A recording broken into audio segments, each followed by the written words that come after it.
Hi, and welcome to the VR Gaming Podcast, podcast and commentary about VR gaming, VR news, VR hardware, and VR reviews. I'm your host, Nick Lane, and with me, as always, is Justin Davis. What's going on, man?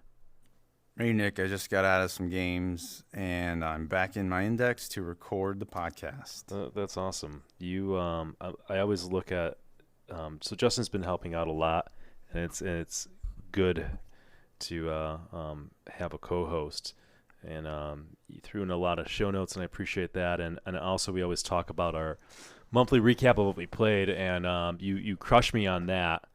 Although usually when you're done talking about the games you played, I never go and play them because you sort of kind of wade through a lot of forgettable things. So I'm always interested to see if you have found any gems in when I kind of scour the landscape of games on Steam and try to see what's coming out for VR. And usually I'm like, I think I'll save both my time and money.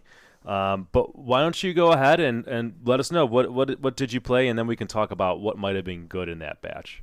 Yeah, I may have crushed you in VR, but you always crush me with pinball, for sure. I do, yeah. That's my you can see where my energy goes, and then the remaining energy comes into VR. So thankfully you're kind of carrying the banner for us.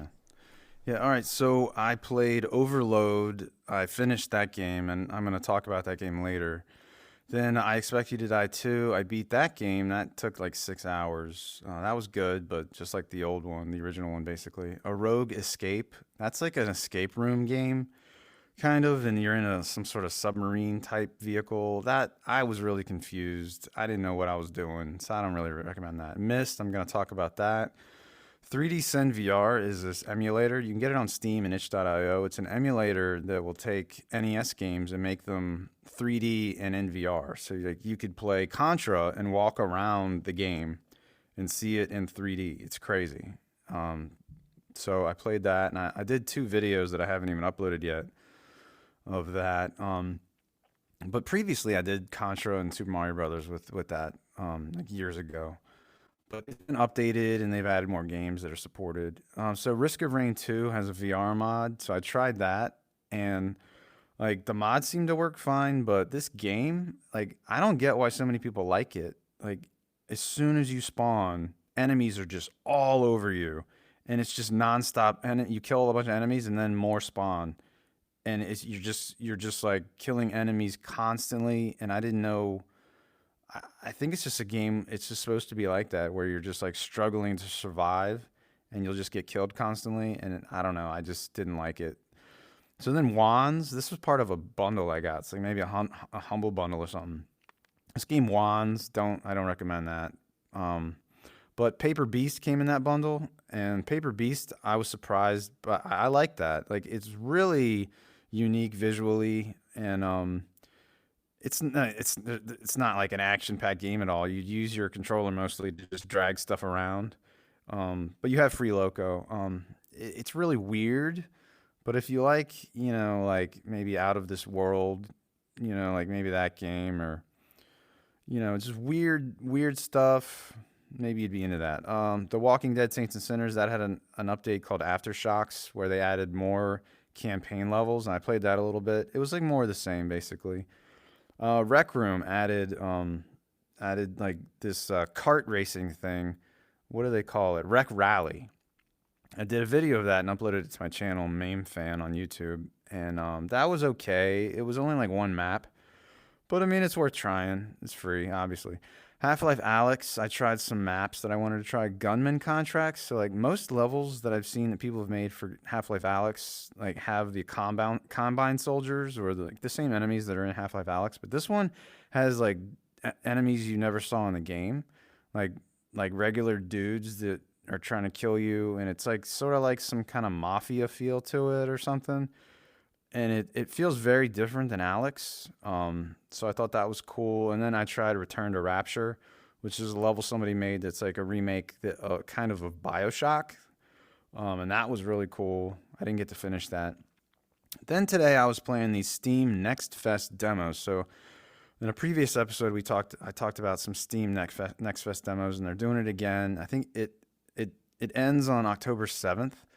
But the ones I played most of the VR games they had on it, so I'll only talk about the ones that are worth talking about. So Hope VR, VR Quiet Life, Beers and Boomerangs, Pipeline VR. Pipeline VR had cool music. It reminded me of Toe Jam and Earl from the Genesis.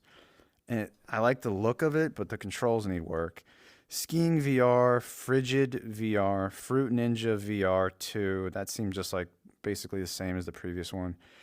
Iragon VR. It's Iragon. That game surprised me. It's an adult RPG where the graphics were like they're cel shaded, but they're actually pretty impressive. And I was impressed by this game. And also running around the countryside are women that are well endowed. And they come up to you and talk to you often, and sometimes they offer you favors, and you may be able to have sex with some of them. So hey, that was interesting to me. And there's combat, and there's magic, and there's all sorts of stuff. That's a free demo. It was like over 9 gigs though, just the demo alone. But I recommend trying that. Then I tried the break-in. That seemed like Phasmophobia, but like you're going into people's houses and stealing stuff. It seemed like it might be okay with friends.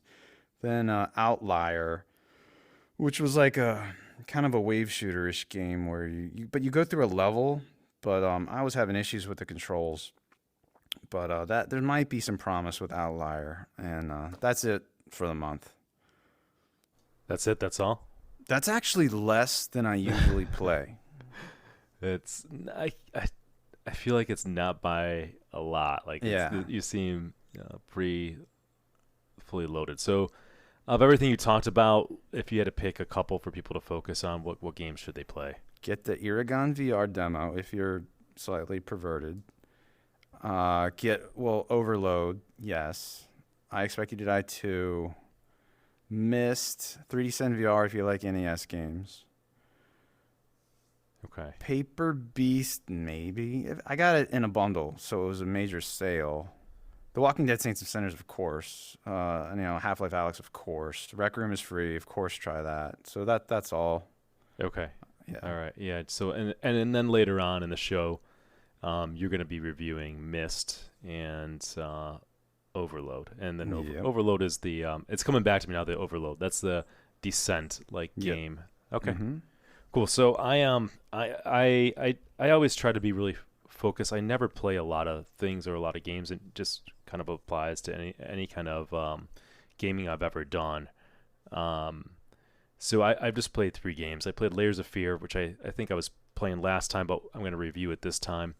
Off the Chains Disc Golf. I think it's that's the full name of it. It's Off the Chains Disc Golf, and then Forewarned. So we're gonna review all. I'm gonna review all those games, but Off the Chains Disc Golf and Forewarned. My review I was telling you earlier is gonna be like 2 minutes long. But I'll spend a little bit more time talking about those just because I didn't play a lot of games.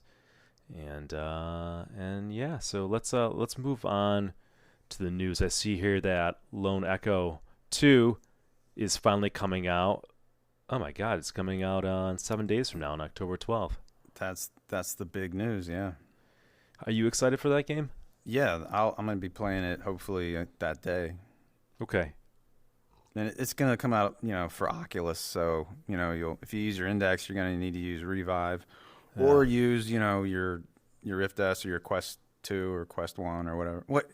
Over PC, over wireless or over the link. Okay. Yeah, I never finished the first one. I kind of thought Yeah. it was kind of cool, and I don't know where my motivation goes sometimes on games, but it wasn't enough to keep me going. But we'll see how the second one is. Let's see how the second one is. The movement in that in Lone Echo was just too awesome, like floating through space. It was I good, bet. yeah. And I think what I did spend time in was Echo Arena, right? So that was my jam. So like that's Echo Arena is that movement from Lone Echo into a Yeah. competitive game, which if it's a competitive game, that always kind of gets my attention more than anything. But if it's a really good, compelling story, then usually I'm happy to play through the single player. I wouldn't say Lone Echo 1 was not bad, but it's still just didn't do it for me. But you're right, man. The movement in that game is pretty great, and that was like one of the early games that came out that really showed what VR could do and what VR could be when it was done, for a budget and people who kind of knew what was going on. Yeah, and like you really felt like you were floating. Like it would be awesome if you could suspend yourself from your ceiling or something while playing that. Yeah, hell yeah. I mean, that's it's impressive what they pulled off, right? What carries that is the movement. All right, and then Yeah. we got Resident Evil 4 coming out on October 21st. Hmm. Unfortunately, though, all these things are tempered in my book. Unfortunately, it's just for the Quest. Yep. Quest And 2 Quest specifically. 2, Quest 2. Yeah. So, Yep. I saw some trailers and stuff, and it's like, man, I wish this was coming out from PC VR, right? Like, Yeah. I don't want to put the Quest 2 on. I don't want to deal with You a have it lesser in your experience. house though. I do, so I can, and I probably Mhm. will. I probably will play that, and then we Mhm. can have a good review of it. Yeah. And you know what? I probably will have a good time. I probably will. I mean, I'll check out. I'm not gonna run and grab it without seeing what the reviews are. Like the Mhm. first day, what people are saying. But yeah, I think I owe it to myself to play it because it has potential. There was this IGN preview about it, and the reviewer, it made me laugh. He was like, "It was so intense, I had to use teleport, and I was getting motion sickness or something, and like Oh I couldn't God. handle reloading my gun and using free locomotion." Yeah. Yeah. I didn't hear that review, but that sounds exactly how I think that review would go, and how some of Yeah. those reviewers for like Polygon and IGN. Yeah. I don't know, man.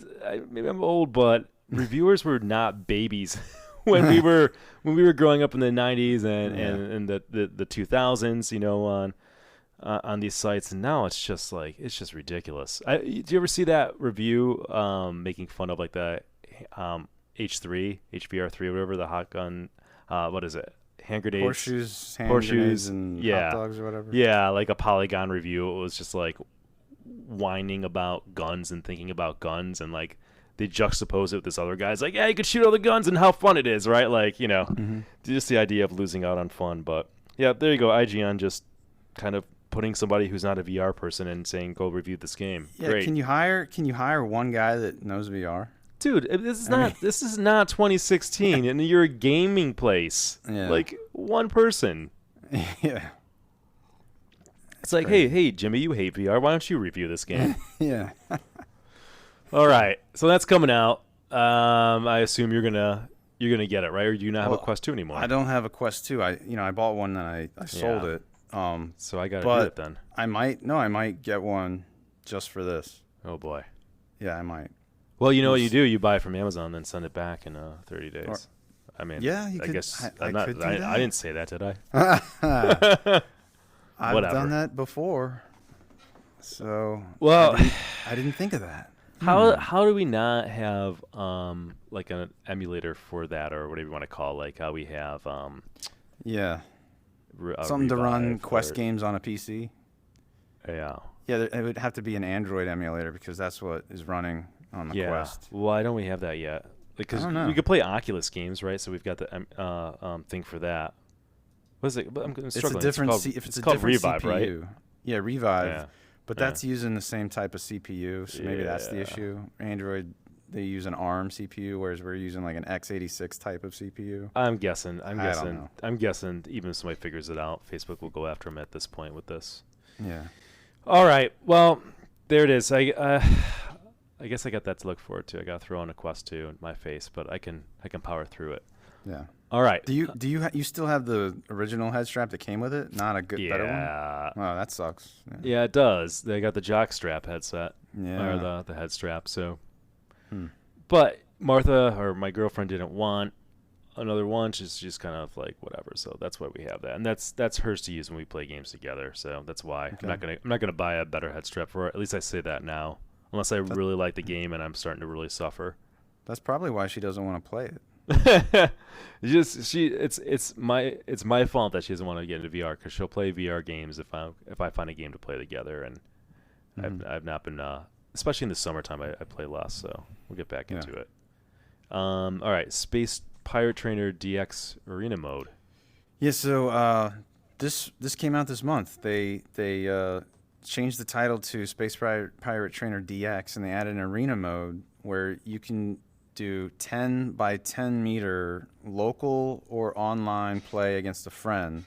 It's quest only, and to play it, so you have to have a 10 by 10 meter. That's the problem. 10 by 10 meter space that's cleared. So, if I had a quest, I'd be trying this. There's a tennis court within walking distance of my house that I could go to and use, I think, without getting in trouble. And I would try it there. I don't know if you have like a warehouse or something that you could use to try it. So you'd have to have, if you're going to do local, you have to have two people in the same 10 by 10 meter space with a Quest 2. And you'd have to have internet. But some people just use their phone as a hotspot for internet. Or you can do it online against other people. And it's all physical movement. So there's no, using your left thumbstick or your right thumbstick for anything. That's what's so cool about it. It does sound awesome. Yeah. I mean, I remember like, God, it had to be like 2 years ago at least. Around there, we saw like kind of a preview demo of this, right? Yeah. Like some video, and I was like, that seems pretty amazing. Yeah. But I've heard there's a show I listened to on or watched on YouTube, Coffee and VR. They tried it and they said even at 10 by 10 meters, they felt like it was too small. So I don't know. Well, I'm glad I'm not missing out then, Yeah. because if it was awesome, then I'm gonna have to figure out how to do this. Yeah. But there's a lot of hurdles to overcome to make this happen. So Yeah, it sounded like it might be a pain in the ass to set up. yeah.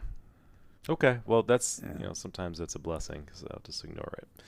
Some other things that happened this month were some big mods came out. Mech Warrior 5. There's a VR mod for that, so you can play. That's a flat game that came out in 2021. You can play that in VR now with a free mod. Then Mafia Definitive Edition, that came out in 2020. That has a VR mod. Neither of them have motion controls. You got to use, a gamepad or keyboard and mouse. But you can play those both in VR now.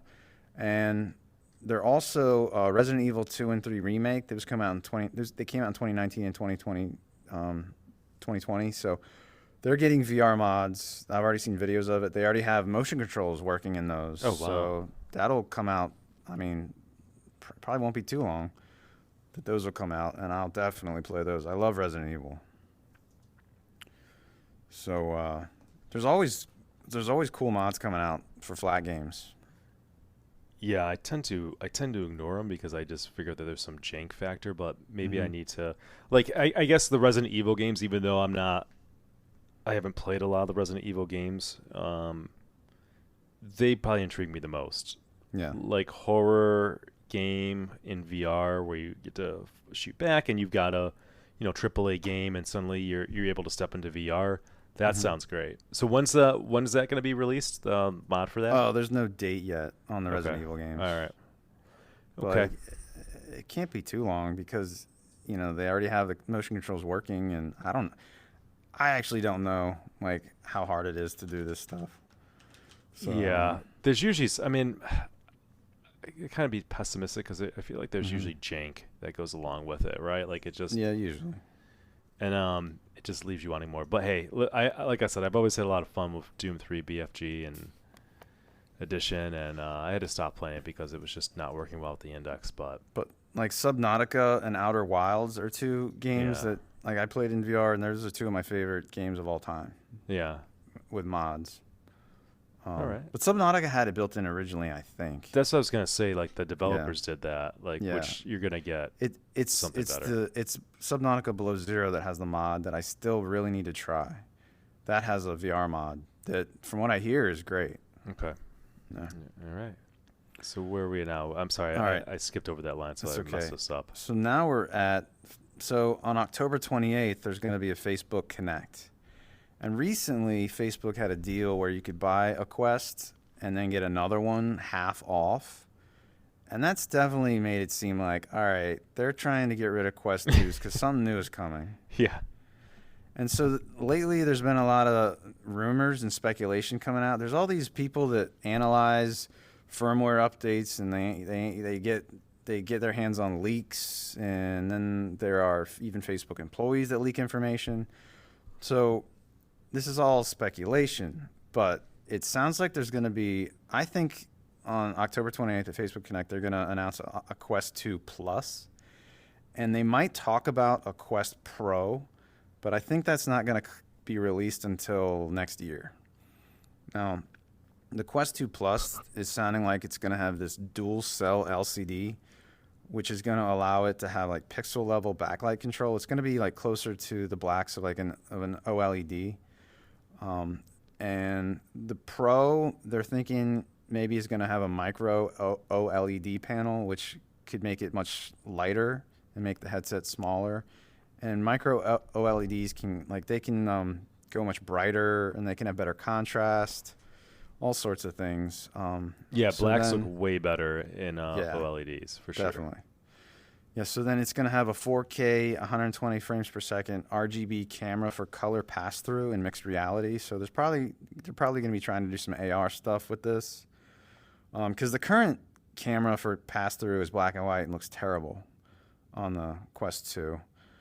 Then there's going to be like side-facing near-infrared cameras. Then it might have laser projection from the HMD to the controllers to improve tracking. So like, I don't know, it sounds sort of like what Valve does, shooting, lasers out, except they're going to shoot it from the headset. Interesting. To the controllers. And then 2 eye tracking cameras in the headset and 2 face tracking cameras. I only care about eye tracking if it's going to lead to, like varifocal lenses or rendering, or lead to foveated, dynamic foveated rendering. I don't really care about the social use of it. Yeah, I agree. I mean, yeah, that might be their main use, though, the social stuff, because that's what Facebook really cares about, I think. Yeah. And yesterday you have Facebook going down for like all afternoon, and so if you couldn't play your Quest, right? Yeah. Facebook services were down. Yeah, they're going through a bunch of stuff right now. So I'm sure on October 28th they're going to try to address that stuff too. Yep. So then this is really interesting. There have been leaked controller images where each controller has 3 cameras on it, and there's no tracking ring. So that's crazy, So then you won't have the tracking rings getting in the way or hitting your headset or getting in the way of each other when you're like reloading and stuff. And so the cameras, like I said, there's that supposed laser projection that'll help with tracking, but then there's also these 3 cameras. So like when you put the controller behind your head, the 3 cameras will still be able to track where they are, where the controller is, because they won't have to there won't have to be this laser, or there won't have to be cameras that are actually seeing the controllers, like cameras on the headset, I mean.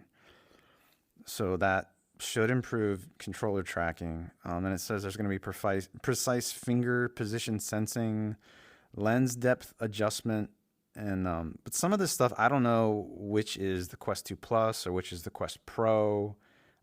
It's hard to tell. And a code name that they keep saying is Seacliff, and I don't know if that's Quest 2 Plus or Quest Pro. There's this guy on YouTube, sadly, it's Bradley. He's been leaking a lot of this stuff, or I don't know, he's getting information from other people, or he's also been analyzing firmware and drivers and stuff and finding all this stuff himself too. And so while we're talking about that, Valve is rumored to be working on a standalone headset called the Deckard, which is a Blade Runner reference. The Harrison Ford's character's last name was Deckard. And it's going to have some wireless VR link to the PC. And speaking of that, there have been videos of indexes running on Steam Deck on the internet. So I don't, it seems like maybe they're moving in this direction. I don't know if it's going to be standalone with like its own OS and then you can run a game just on the headset, or if it's just going to be like this standalone thing that you have to have a PC for. Nobody knows yet for sure. So it's supposedly rumored is a micro OLED that this sounds hard to believe, but it's 4K by 4K, like around 4,000 pixels by 4,000 pixels per eye. I don't know if I can believe that. Eye tracking with dynamic foveated rendering, varifocal lenses, and then an ARM CPU, which it's going to run Android in the headset. A swappable head strap. So this guy Sally Bradley was saying that the default head strap he thinks is going to have just regular Wi-Fi, like Wi-Fi 6 or something. But then there's going to be, he thinks, another head strap that's going to have WiGig 2 for like really good wireless. That maybe that's a separate purchase because the Vive Wireless used WiGig 1, and I have that, and it's really good, but it's not good enough for the current resolutions and everything. So I think that's all for that. I'm And curious. So how do you? What's your take on what you understand or have heard about the Deckard? um, not much more than what I said. I mean, I'm I Are you excited yeah, for like the idea of Valve I, doing I'm a excited, potentially but standalone? Or the thing is with Valve, it's like who knows how long it's going to take to release. I would love it if they announced it on October 28th. They've been known to do that. They'll announce a new product on the same day as Facebook Connect, or even like hours before or something, or minutes before. yeah, That would be great, but I don't think they're ready to I do mean, that. it's been over 2 years Mm-hmm. since the release of the Index. I mean, we're getting close to two and a half years at this point. Yeah.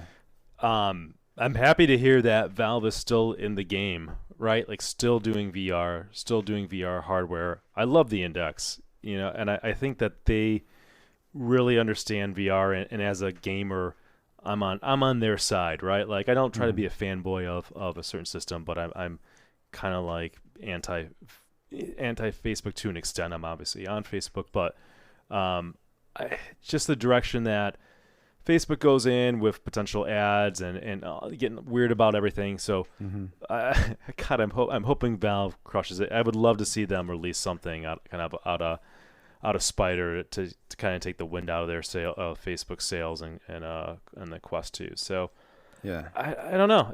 I'm kind of like with you. I mean, you can look at what the leaks are suggesting and speculate, but there's you got a long ways to go. It sounds like before we kind of get a good feeling of this.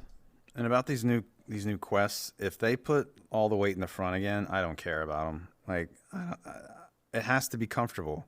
Yeah. Like that's really important to me. And this Valve one, from the patent images they've shown at least, it looks like they're putting a bunch of the weight in the back. And I think that's really important to as a counterweight. Yeah. I mean, God, especially after you spend time in like an Index where you can forget that you have a headset on. I mean, that should be the goal. Design Yeah. something so you forget you're wearing a headset because it's Mm-hmm. about immersion. And when you've got a brick strapped to your face, Yeah. like the Quest and Quest 2, you can never forget that, right? Mm-hmm. It's just there, and then it leads to pain after like 20 minutes. Yeah. Yeah, so the next thing is the Index is now the second most used headset on Steam. So the Quest 2 is at 33%, the Index is 17.5, the Rift S is now at 17%. It was number 2. The Vive is 9.7, WMR is 5.5, the Rift CV1 is 5, and this surprised me. The Quest 1 is only 5%. So then like there's other headsets not even worth mentioning here, like Vive Pro 2 and Pimax and all those are like Yeah. 1% or less. Okay. So then, oh yeah, so HTC has a headset they're teasing now. HTC Vive Flow, it will be announced October 14th. It's probably going to be some micro OLED kind of like media viewer thing, because they've given little hints that show like some little cylindrical case and some little like hockey puck thing, and I don't know if that thing. I don't know exactly what they're trying to show there, but and previously they've talked about some headsets called like Proton that they were gonna release that had really small form factors. So people are thinking maybe that's what it is, but with them it could just be some total bullshit, because all the stuff that they've been talking about, teasing and then showing lately has just been crap. Yeah, I'm So surprised. I mean, it's I forgot about Vive at this point, right? Like I've yeah. just sort of written them off. Hmm. Once Valve kind of separated and started doing their own thing, you can really see where in many ways, where the talent is or the vision is for what VR needs to be and how to Yeah. execute on it and market it and all that good stuff. So, hey, I welcome any competition as we keep on pushing on and making it a better experience. But I sort of like, all right, Yeah. whatever Vive, we'll see, Yeah. whatever The- HTC. One of the thing that was I thought pretty interesting news was Medal of Honor Above and Beyond is going to come to Quest 2 this year as a standalone game. It will be cross-buy on Oculus. There will be no cross-play though. So Quest 2 people will only be able to play Quest 2 people multiplayer. So like that sucks for if anybody on PC wanted to play it, they're not going to get more people now. And it's going to be around 45 gigs. So that might explain why they decided to switch to the 128 gig Quest 2 default over the 64 when the games are that big. So then some games coming soon are Song in the Smoke. That's going to come on October 7th. That's going to be on Quest Rift and PSVR. It's not going to come to Steam. Eye of the Temple, October 14th. That'll come to Steam. I was a tester for that game, so I beat it. And I Yeah. can already tell you, I recommend that. Yeah, you like that game. Definitely. And I played the Yeah. demo a little bit too. It's pretty cool. It's Yeah. pretty And, pretty clever. yeah. And I beat it with a corded index. Yeah. So you don't have to have wireless for that. And you don't need a lot of room space either. It gives Yeah. you, it makes you feel like you're able to walk around in this space Hmm. using some clever mechanics. Yeah, definitely. And then Unplugged is this it's like a Guitar Hero type of game, but it uses hand tracking. That's going to be Quest only, October 21st, but then it's going to come to Steam later. I'm not sure when. Or maybe it's going to come to Steam October 21st, but it only support Quest. They're saying other platforms later. I don't know. Maybe they haven't figured out how they're going to do it. And that's going to have like some Aussie. It's going to have some like hard rock stuff. Okay. Yeah. So All right. that's cool. All right. Nothing on no big games coming out other than the ones we mentioned with Nah. Lone Echo and Resident Evil. I mean, those were the big ones. These are kind of the smaller Yeah. coming soon ones. Yeah, those are smaller ones. Yeah. All right. Let's roll over into the review portion of the episode. I'll kick it off with Layers of Fear VR. First of all, Layers of Fear was a flat game, and this is the official VR mod. This is made by the company. It's so the publisher or developer is Incuvo SA. This came out on December 10th in 2019. So it's been out a while. It's priced at $19.99 on Steam, and on Steam it's got a 72% approval rating. This game is also on Quest. Now, I remember when I got this game on Steam, I was like, well, this game's on Quest. So I was like, well, this is a good looking game, and usually when you have a 2D game and then it's ported over to VR, right? It's not designed from the ground up for VR, so optimizing it and getting it to run good, it's always interesting to see how they pull that off.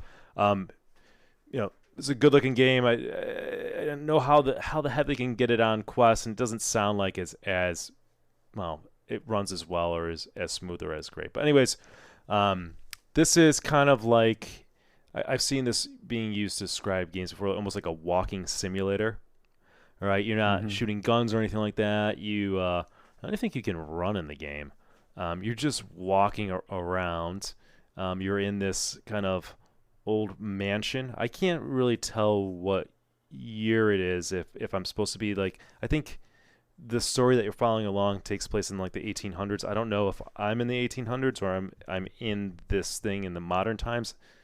I've not beaten this. I'm probably about halfway through it just for reference. But so you're walking, not shooting, not running. You're just kind of proceeding through this. Best way I can describe this is like, we're coming up on Halloween. It's October. You probably have maybe in your area like kind of haunted houses springing up. It's kind of like that, right? Like only, significantly better. But you're walking through this house and you're kind of figuring out this story. It's unfolding through maybe newspaper clippings, or sometimes you hear audio, like kind of like not like a tape that you put in, but just like audio will kind of come on and tell a story interacting between like the characters who used to live in the house. You get the sense that something terrible happened in the house, revolving around. I'm not going to give any spoilers, but this is pretty obvious. I mean, just like looking at the cover of the game, or probably in the game description of like the guy's like an artist, hence layers of fear. So there's a lot of paintings in the game, and a lot of the kind of spooky things that happen. Sometimes happen through paintings. It's jump scares, I guess, is the best way to describe it. I mean, again, I go back to my haunted house analogy, where you're just kind of walking through and nothing's happening, and like boo, like something will happen and it will scare you, and you'll yell in your VR space, and my girlfriend laughs at me when that happens, and I say, "Why don't you go in there?" Did you do a 360 or a 180 and then see something scary at one point? Yeah, I think yes. I mean, like again, There's something you didn't expect to see, and then you're like, yeah. Like you're walking in a room, and like the space changes. Yeah. Like something's closer, or walls closed in on you, right? Like Yeah. I don't want to give away too much, but you kind of get you'll play it for not even that long. You'll see kind of the tricks that they use, but it's always effective, and you kind of know something bad's gonna happen. There's cliche kind of jump scare tricks, but if that's what you're looking for, then I think the game does it well. I mean, it's fun. It's that kind of experience. I don't spend long in that game when I go in there, because it can be pretty nerve wracking. But I think, as I said many times before, these kind of horror themes just work really well in VR. Like it's a really interesting experience. You're watching like a horror movie, and you kind of, what would I do in this situation, or how I would feel? Well, it's like you're in that nightmare, right? You're really putting on that. You download this game, you put on your headset, and you're torturing yourself for a little bit. So if you like to be scared, or you just want to put a friend in there, that's good. And I think that there's some meat to this game. It's at least, I think, roughly like 3 hours long, something like that. So it took me 3.3 hours to beat it. There you go. Yeah, and it's I don't know. I mean, for me, I just do it in bursts when I play it. So I feel like it's even longer. I mean, it's a long 3 hours to kind of torture yourself through it. Yeah. Anything else that I missed, kind of the overview, or kind of describing the game? No, you just go through rooms, and sometimes you find an object that you're gonna have to Yeah. use somehow to proceed. And when I got further into the game, there were some puzzles where sometimes I had to really like figure it out. I really didn't know what to do. Oh, wow. So I was going to say, like, there really isn't, like, it's not like there's, like, a inventory system per se. No. Like, there's keys you pick up or something like that, but you don't hold on too long, or it's not like you're trying to use this object and figure out where this goes. And I played for over an hour, maybe an hour and a half. I haven't gotten into any really major puzzles yet, or I've not gotten to a point where I'm stopped. I mean, it's linear, right? Like, it's always kind of pushing you on this path forward. So, right, it's just pushing you through the story. It gets so weird toward the end that you're like, I don't even know what the game wants me to do, because it's so weird. In a Like, good way? Do you think in a weird good way. It's really surreal. All right. And yeah, that's the best part of the game, I think, that part. Yeah, I want to get through this game. It is scary, man. It's a cool game. The graphics in the game I think the graphics are really good. I mean, they're pulling from a 2D game that I think looked good, and looks pretty good in VR. I mean, it's hard for me to imagine it looking much better, I'd say. Which, if you're gonna have a game that has like a lot of paintings and stuff like this, and this detailed mansion, then it makes sense, and it kind of really adds to the atmosphere of the game. Sound and music. Again, if you're going to be positioning yourself as a horror game, you've got to have good sound, and the game delivers. There's creepy noises here and there. A lot of times there's no sound, right? And that's like, that helps build a sense of calmness, but the dread's coming, and something's loud's going to happen, and it's going to scare you. So yeah, it checks the box of like good sound, good music in this game. Voiceovers were pretty decent. I think think that covers that. Anything you want to add to the graphics or sound? I honestly can't remember. I've thought about playing it again a little bit, but I can't remember the sound and all that. Yeah, I think this is something that I've said before, and I'll continue to say. Like, when I think of the sound of music in the game, it's almost good if I can't really remember anything remarkable by it, because that means it's just kind of doing its job. If I'm really kind of going off on the sound or really remembering it, it's either because it's really good, kind of really exceptional, or it's really bad. Right, like when we were making fun of that one game on the Floor Plan 2. Yeah, exactly. So this game definitely gets the job done, right? Like, Yeah. good sound, good music. The controls aren't bad. You know, I'm using the index controller. You can grab objects. I think I had the problem where maybe objects are falling on my hand. I can't remember a little bit, but you can open cupboards and drawers. But I think you said this last podcast, like, like there's so many things you can kind of interact with, and it's like they don't do anything. Yeah. You know, and it's like you don't want to not interact with it, because like I'm like, oh, the minute I don't interact with it, something's in there that I need. Yeah. Exactly. So yeah, you go around just opening this cabinet, opening this cabinet, opening this drawer, and then eventually, I think you do eventually open one and like, well, holy shit, there it is. And, Yeah. Yeah. So you're if you get the sense that you're opening and closing things a lot, and like you're not getting anywhere, well, that's the game. I mean, it's cool that they have that. It doesn't have like much in the way of object interaction because it is a 2D game, so like you can't pick up a lot of objects that you see or like throw them or toss them. The ones that you can pick up and like look at might be like a note or a newspaper, which is cool. You can kind of rotate it around your hand and look at it. Then if you release it, just kind of floats back to like the table. You can't really, you know, you could tell this game wasn't built from the ground up, but that's okay. I think that they did a good job with the VR in this game. Now, granted, I'm playing this game almost 2 years after it came out, so I don't know what it was like at launch. But for me, it ran well on my game. I don't really think I had any too many frame drops or anything like that. I had it running a smooth 90 frames per second, and it looked good, ran good. It worked, right? Like the game worked. It was a good 2D VR port from a 2D game. The immersion of the game, the immersion kind of falls into the control. It wasn't built from the ground up, so it's lacking a little bit in some things that we would like to see in VR. But I think where it makes up for that is that just this sense of fear that's going on. Again, like I'll play it for maybe 15 minutes. I'm like, that's enough. that's good immersion, right? Like when I'm kind of crumbling as an adult, and I know this is a game and I don't want to press on any further because it does a good job. It looks good and it sounds good, and the controls like aren't broken or anything to the point where I can't function in the game. Yeah.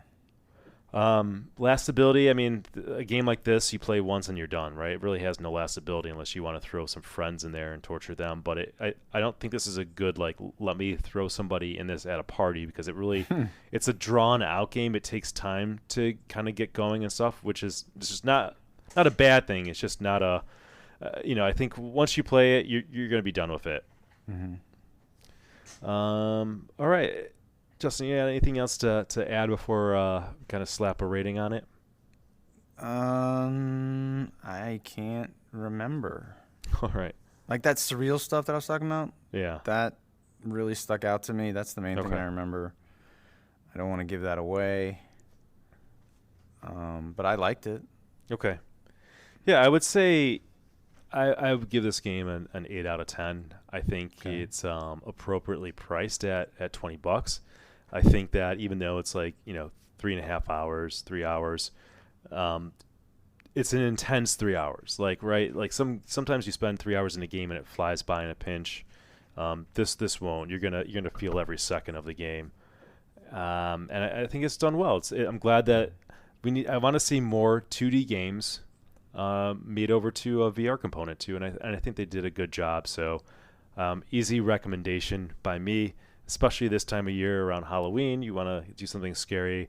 I do recommend Layers of Fear VR. I'm going to say 7.5. So All close. right. All right. Nice.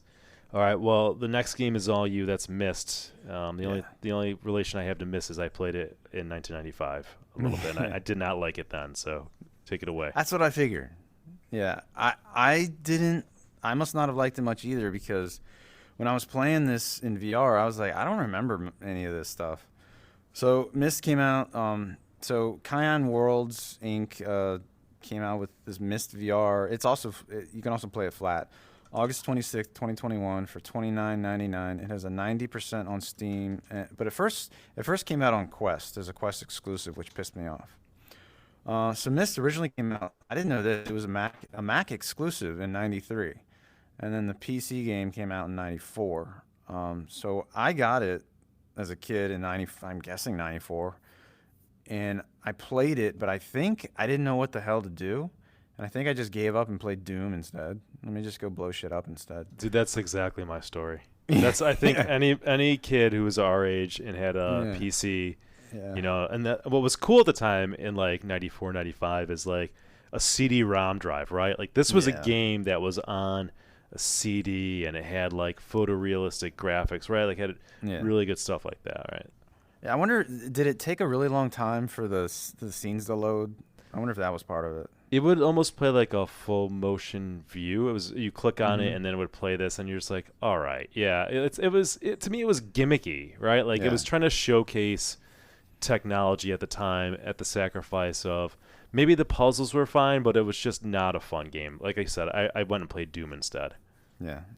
Yeah, so you start out on this hub island, which is called like the Mist Age, and it's one of 5 ages. So each age is basically like a level, and it has like multiple puzzles on it that you have to figure out. In the first Mist Age, there's a library there where you can read from books that can give you hints and tell you the story of like what's going on here a little bit, and there's just going to be it's a puzzle game, so if you don't like puzzle games, definitely don't get this. There's a story about these two brothers, and like one seems like he's crazy and one seems like he's greedy, and you're trying to figure out like which of these guys is the good one. And so you're gonna find red pages and you're gonna find blue pages in each of those different ages. And so when you go back, you collect the pages, and when you go back to the library, you put the pages on either the red book or the blue book, and one corresponds to each of those brothers. And then you can learn more of the story, and then you'll get these little videos where the brother you picked will talk to you. And I don't know. Along the way, there are a lot of like red herrings. Like there's all sorts of things you can interact with and do things with, but then like you later realize, well, that didn't even matter. That wasn't even part of a puzzle. So I think that's kind of cool that it's not super obvious. But I did have to look up some stuff because I was like, I'm not going to sit here in VR for over an hour trying to figure out what to do here. And sometimes it was like, oh, I never would have realized that. Or sometimes it was, oh, I feel stupid. So anyway, the graphics. So when I first loaded into this game, the graphics were blurry at first, and I was like, "What the hell?" But then I looked into the settings and I turned on DLSS. I guess you just have to have an RTX card for that, and then put it to the highest sharpness, and then the graphics look really good. I don't know if you could fix that with a non-RTX card.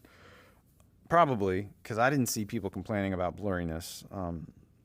And the wood in this game is really realistic looking. You can get right up on it, like totally up on it, and it still looks realistic. Like especially like in the library and other places like that. It has really nice lighting. It even has like RTX lighting, but I didn't even turn that on because I thought it might impact performance too much. I wish I had tried it, but there were some times where I was getting performance issues because I had a lot of the settings turned up pretty high, so I didn't want to risk it. Like looking up at the sky, the clouds were moving, and I always look up at a sky in VR to see if the clouds are moving, because most games it's just like a static image, and so I'm happy to see moving clouds.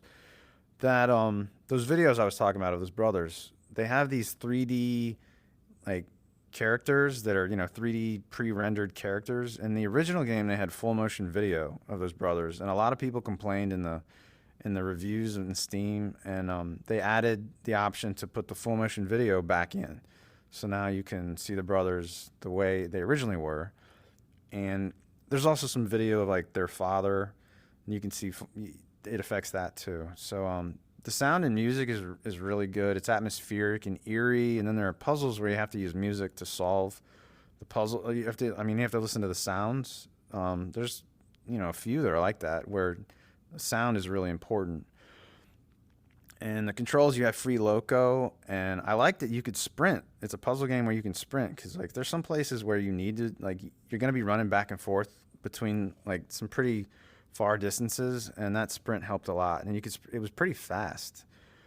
I like any VR game where I can move really fast. Anytime a game makes me move slowly, I get really annoyed. But you could also teleport. There's a camera you can actually use and hold like a camera and take pictures of like clues. So you don't have to write stuff down like you would if you played this game originally. You take a photo, and then you can access your photo album to see these clues that you found along the way. And you can interact with things with your hands, and you can pick up items and stuff. But as far as immersion, though, the hands, like most VR games, your hands pass through everything. There's no physics going on, really.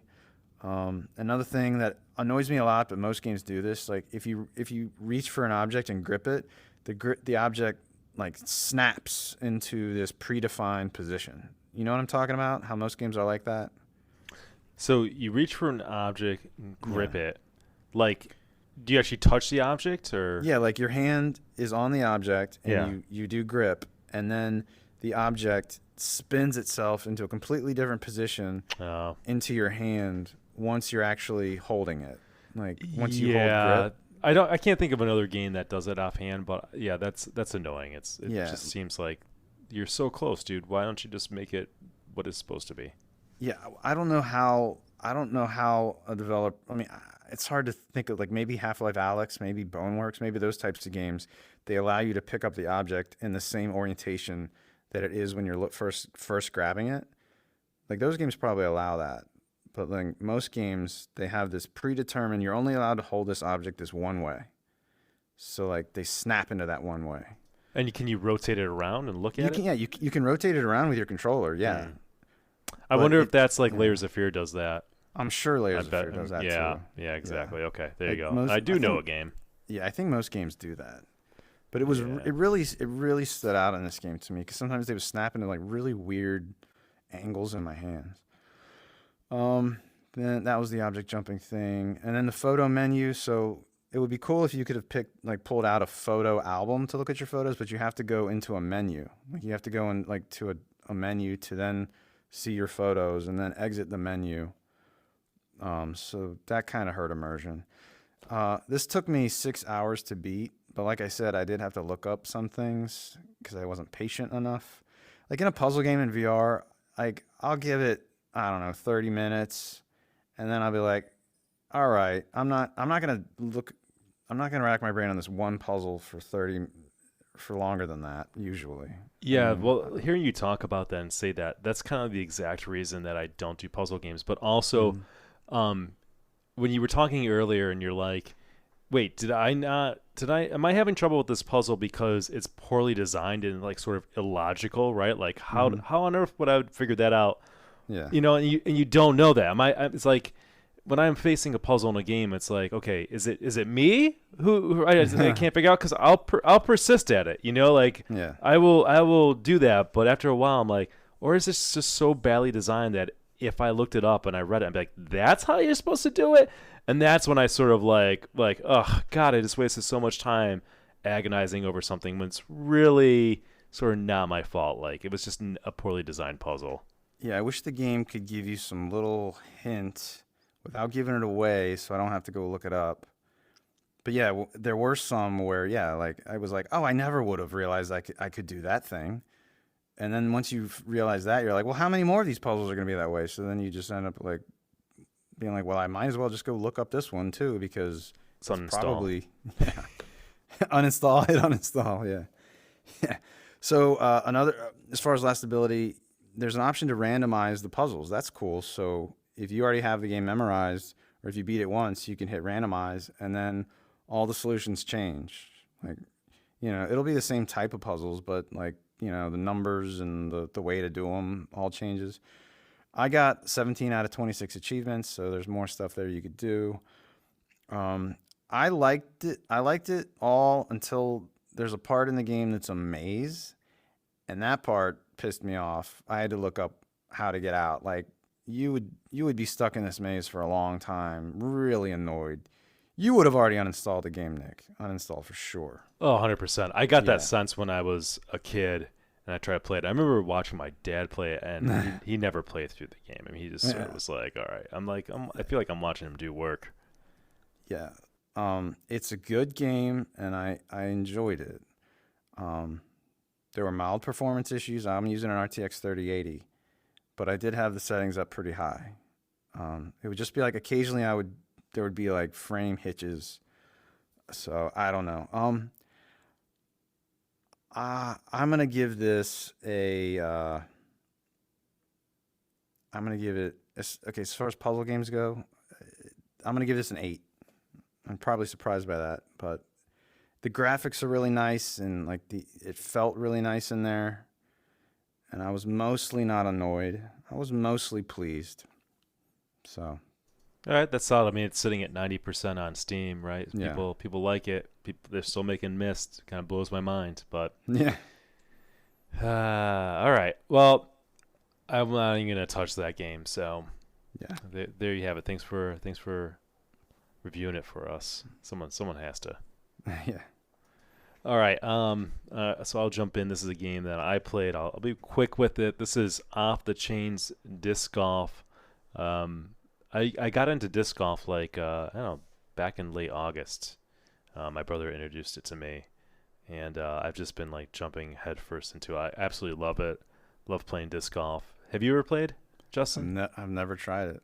Okay. Have you played golf before? I have only played mini golf. Can you believe that? Oh wow. All Yeah. right. So you won't be able to relate to any of this.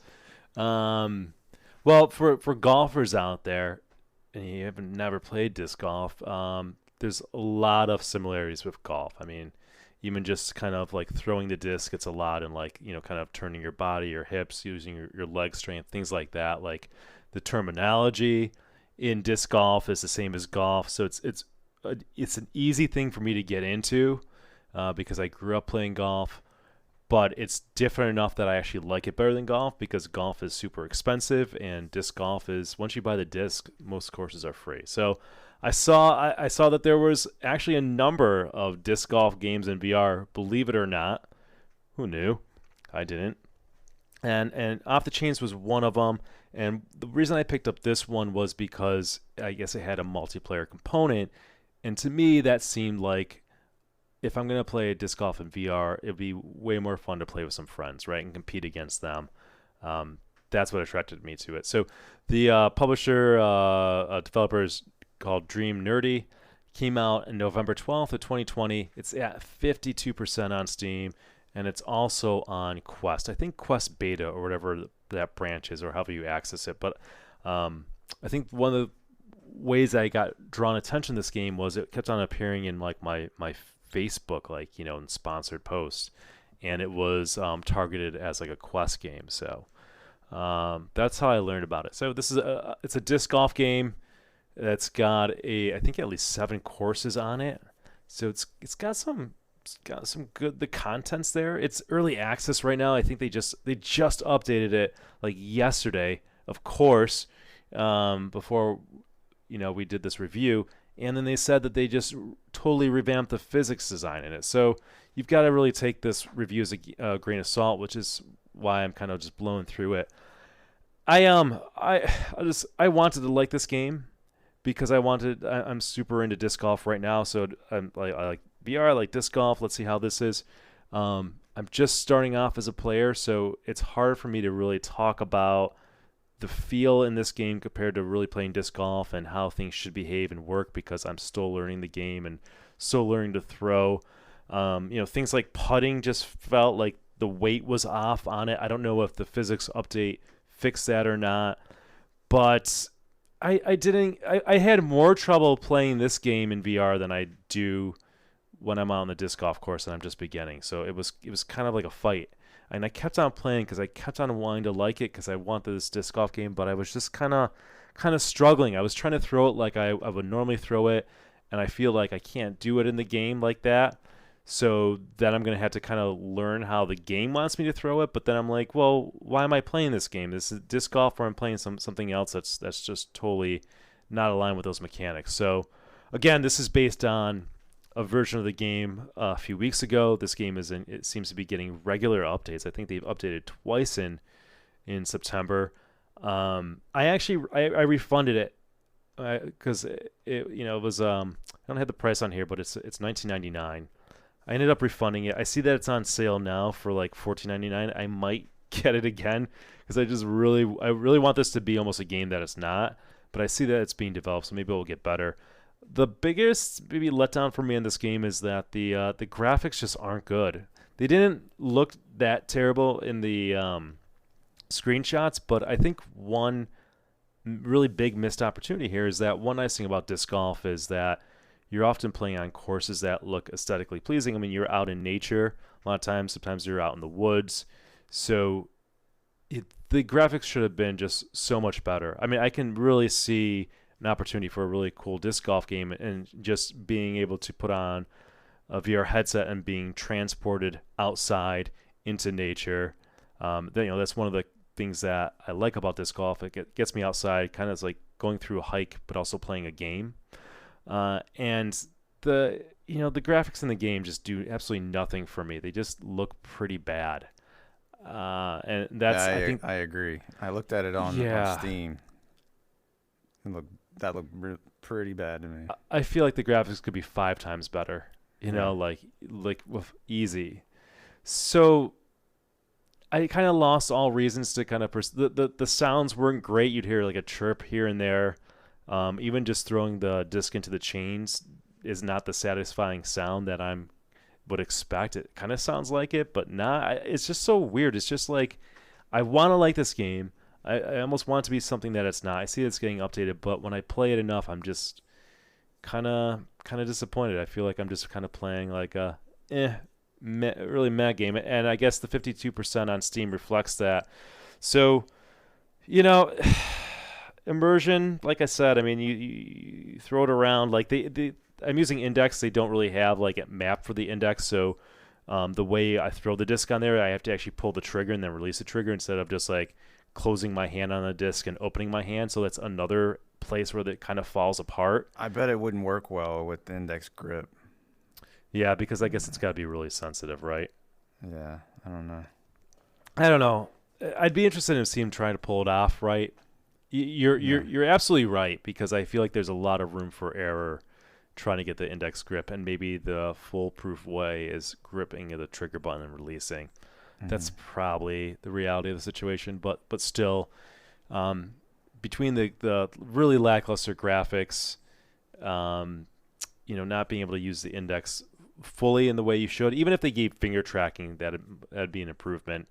It's all right. Last ability might be, I'm feeling like pulled back in because there's 7 courses. They keep on working on it. There is multiplayer, so maybe this game will get where it needs to be, but I just don't see like a graphical overhaul.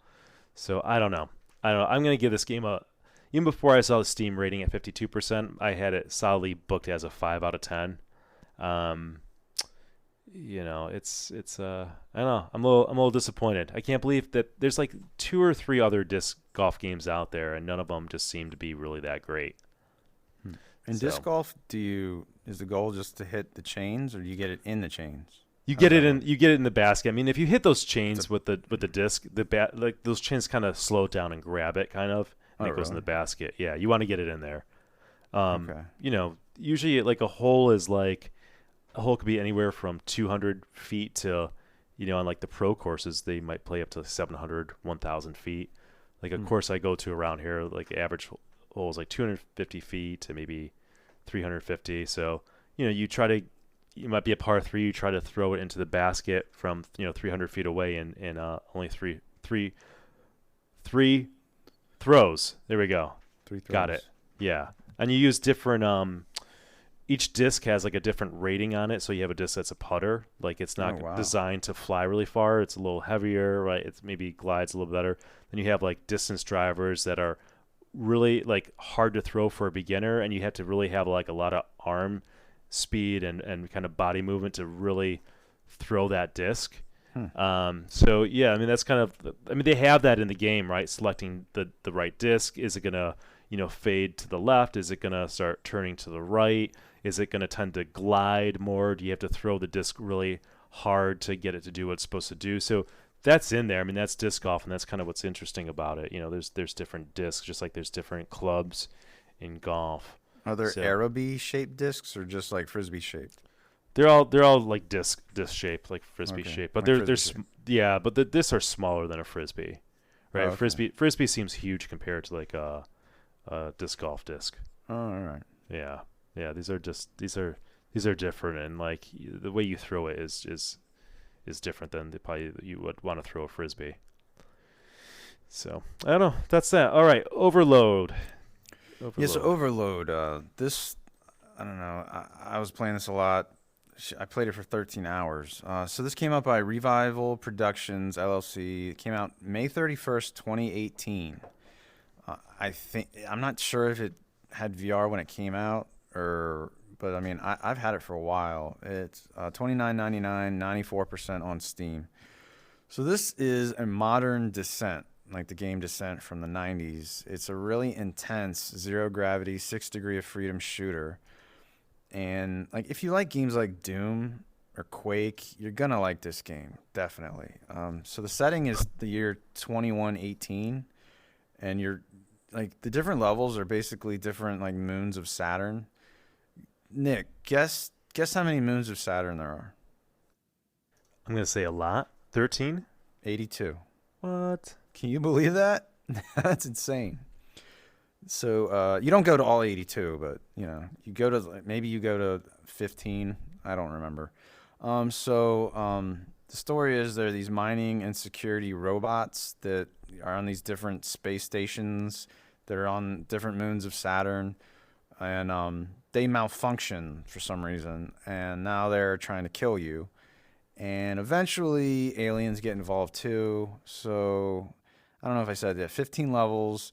Then there's 8 primary weapons and 8 secondary weapons. The primaries are typical blaster type, just different variations on that, or some that like shoot like not they don't shoot as often, but they're higher power. Some that are like a minigun type of spray. Then the secondary weapons a lot of times are like heat-seeking missiles and mines and things like that. And you can upgrade all of these. There's lots of different upgrades for all of these different weapons that you can get. Then there's ship upgrades. You increase your speed, increase your boost, increase like how much energy your ship has, increase all sorts of things. And along the way, you find upgrade points, and that's what you use.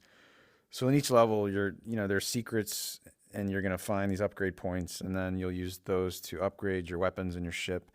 And there are like I don't know around 20 different enemy types. There are 3 bosses, and you're gonna find audio logs along the way to help you, with the story. It'll be like people from the ship talking. Sometimes there'll be like the main guy who ran the whole operation. He'll be talking about stuff, and you can find people that are stuck in stasis in these little pods. In each level, you can find them, and that's basically a secret. Each place where you find them, there's secrets.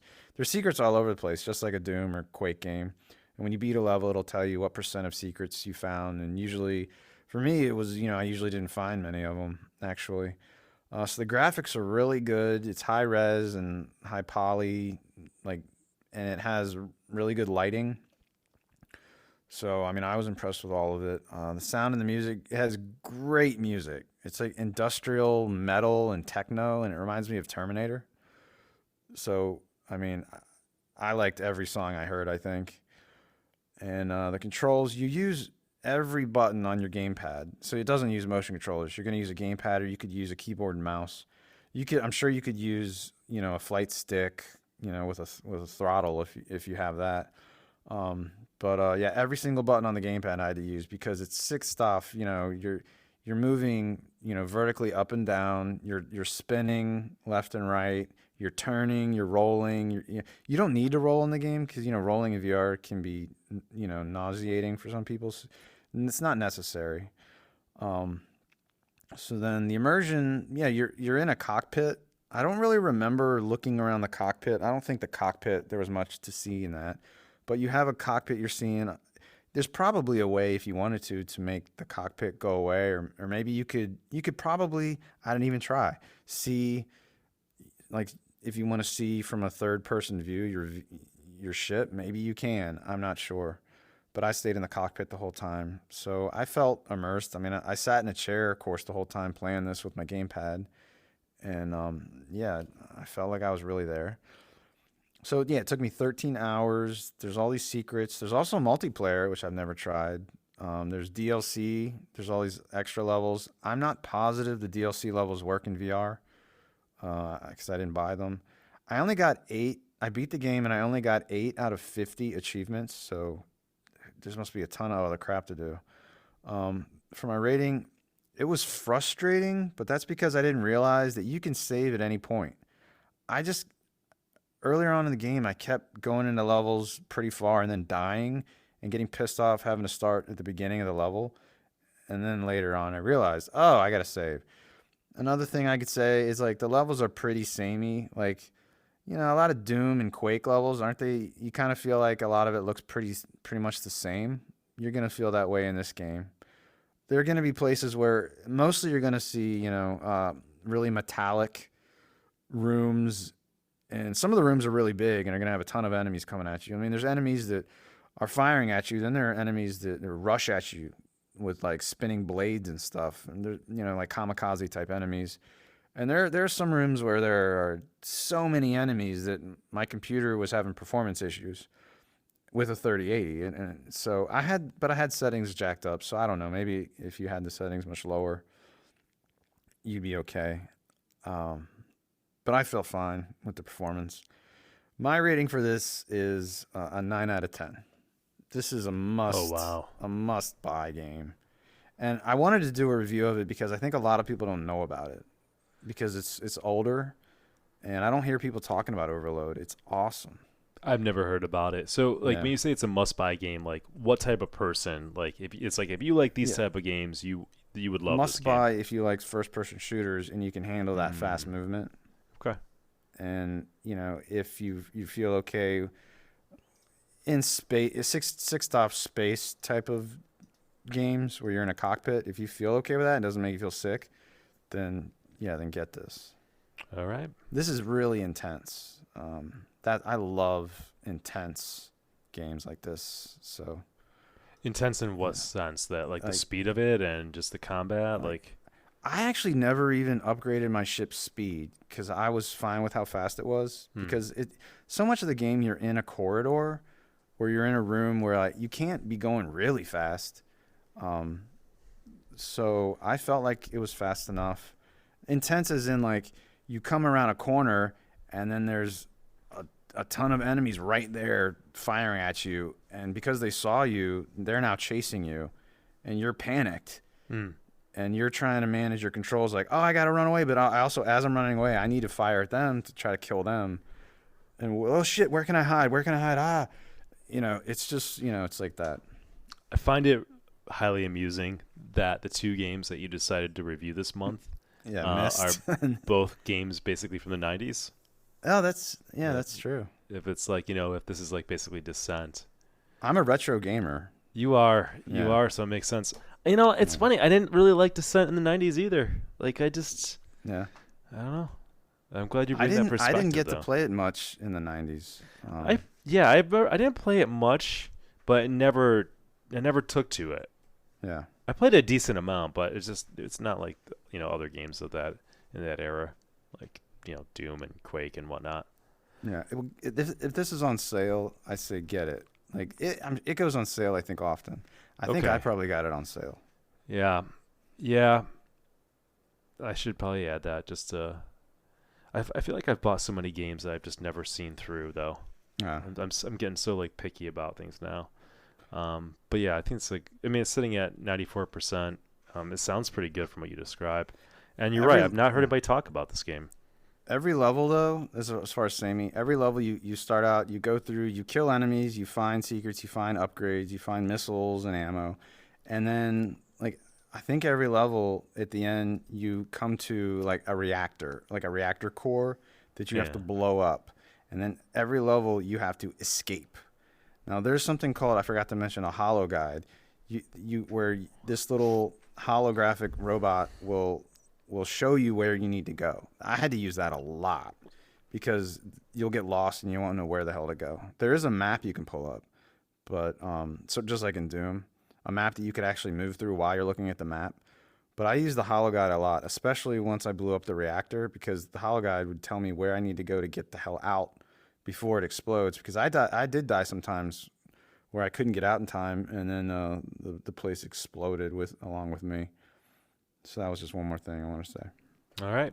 And Yeah. then last but maybe not least is Forewarned, which is by Dream Bike Games. It came out less than a month ago on September 10th of this year. It's currently sitting at 89% on Steam. Forewarned is a game I grabbed because I saw people on our Discord talking about this multiplayer game that's kind of like Phasmophobia, but it sounded like it might be a little bit better, where you go into an Egyptian tomb and kind of get some treasure and figure out what the kind of bad guy is in that tomb. So, I mean, I'm just going to cut to the chase. This is basically a Phasmophobia clone. So, as soon as I say that, you're either going to love it or not care about this game at all, right? Like, same concept of Phasmophobia. We reviewed that game last year, and at the time, I was pretty keen on it. This game is also in early access. I think Phasmophobia still might be in early access, but this is a game where you can hop into it with three other buddies or random strangers. There's people playing on Pancake flat screen as well, so there's kind of always people in the lobbies to play with, which is nice. It's a game that has VR functionality and it works decently well, but it's also a 2D game, so keep that in mind. But it really is like Phasmophobia. Like, I think the graphics are a little bit better, but you start off by kind of figuring out your equipment, and then you hop into the game, and you're like in Phasmophobia, you're in this truck, even if you remember that, Justin, and you kind of decide like, Yeah. oh, I'm going to grab a flashlight, I'm going to grab like this piece to interact with the ghost, and here's our objective, and then we're going to go into the haunted house. Well, this you're in a tent, and then you go into the Egyptian tomb, right?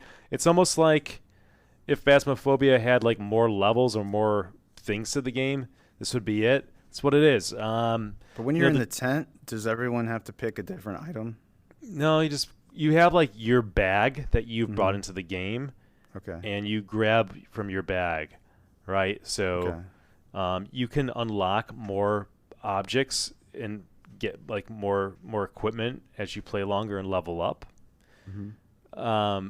I gotta say, I mean, the game, the present kind of presentation and graphics and feel to it, it's like a slightly higher level Phasmophobia. Like my inclination is like this is the better game, I think. It's just I was like, I'm good. I've got Phasmophobia. Like, I'm not looking for more of this game. So I probably played for 40 minutes and refunded it. I played a couple times where people I was playing with were nice. They knew I was new. So you go into like the tomb, and you kind of are searching around for your torch or your flashlight, and there's switches to hit. And I kind of, I get a sense of what they were doing. There's some objectives you got to get, like you have kind of like a tablet that you pull off your left shoulder, and you're like, okay, I've got to do this, I got to do that. And then you kind of find the sarcophagus, and you're trying to figure out what that particular mummy or monster is, and then you kind of get out. I mean, it's just, again, it's Phasmophobia, and Phasmophobia was kind of good for the, like, you and I played, and some of the other folks at Discord, we probably played like 4 or 5 times, and it's kind of fun to hop in for the lulls. It's usually kind of funny what happens and a little bit interesting. This game is pretty much that. This, I guess in Phasmophobia, you're not really in the house like looking for stuff. This is a little more object oriented, so that kind of keeps the flow. Whereas in Phasmophobia, I remember we're walking around and we're just kind of waiting for something to happen. Yeah. So this is a little more focused, and I think that's cool. There's also a better mechanic for when you die. I guess when you die, you can pick a path. Like when you die, you go into this room. There's like a red door and a blue door, and I forget what. I think the red door is the bad door. I guess if you go through the red door, you can like actively try to hurt your friends who are still in the game and still alive. Or in the blue door, you come back as like a ghost and you can help them like find like, some of the objects in the game that they're trying to find, something like that. So, did you die? I first game I got out because people just knew what they were doing. They ran right through it and we left, and I leveled up. In the next game, I died. And I got yelled at by one of the randos because I led the zombie or whatever, the killer, to them because I made noise. It's just like, and after that I was like, well, I guess I'll be refunding this game because it's, if I want this experience, I've already paid for Phasmophobia, and I'll take it. And I don't like, I kind of forget that I have Phasmophobia. I mean, maybe we'll play again, around Halloween and see what the updates are in that game, something like that. But it's not a. It's a game that sounds fun. It's fun to hop in friends, but it's not something that keeps me interested when there's so many more games to play in. Is the goal to get treasure? The goal is, I think you need to get like certain objects in the game, and then you also need to like, I think, either escape the tomb or find like the mummy or the monster, and then you also need to identify who it is, just like in Phasmophobia. Like, oh, I saw like this kind of these black shadows or this mist. Okay, so you mark that down, and then you kind of deduce who the bad guys. I mean, it really is, Justin, like a Phasmophobia clone, right? Like, pretty much the T with, I would say, maybe a slightly better version, but not so much better. Like, I always looked at Phasmophobia. I was like, wow, this is a really cool concept. It did really well. It was the single designer. It kind of blew everybody's expectations. Like it was like out of nowhere, streamers were playing it. Everyone was playing this game. So I looked at that and I was like, wow, okay. So this guy's on to something, like concept wise. Like people really respond to this concept of Phasmophobia. I'm just waiting for the day that like, studio with like a budget takes that concept and makes something really good. Well, that's not Forewarned. I mean, Forewarned is like, again, it's sort of more of the same and incrementally better, but it's still the same game. I don't like the mechanic of trying to figure out what the ghost is.